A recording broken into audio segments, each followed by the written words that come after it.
Maombi si ibada ya hiari, ni silaha ya ushindi. Usikate tamaa unapochelewa kujibiwa. Omba tena. Kuna milango haifunguki kwa funguo bali kwa magoti. Kila kilichofungwa kinaweza kufunguliwa kwa maombi. Usiombe tu kwa mazoea mpendwa. Omba kwa kiu, omba kwa bidii, omba mpaka itokee. Kwa maana wanaolia mbele za Bwana hushangilia kwa ushindi mpendwa. Wakati mwingine si akili wala uwezo unaoshinda vita, ni maombi mpendwa. Ni maombi mpendwa. Maombi huangaza giza, hufungua milango, uponya mioyo na uvunja minyororo. Omba si kwa sababu hali ni ngumu, bali kwa sababu Mungu anaweza. Omba hadi mbingu ziseme inatosha.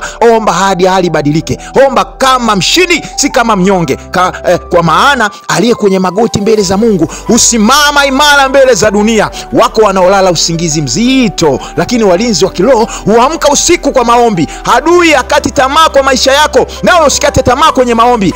Omba alfajiri, omba mchana, omba jioni, omba wakati wowote. Maombi si maneno tu, ni moto unaowaka rohoni. Usikae kimya wakati vita vya kiroho vinaendelea. Inuka, pigana kwa maombi, kwa maana mwenye maombi si wa kawaida, ni silaha ya Mungu duniani. Ni mimi mtumishi wako Apostle Eza Julius Sichone.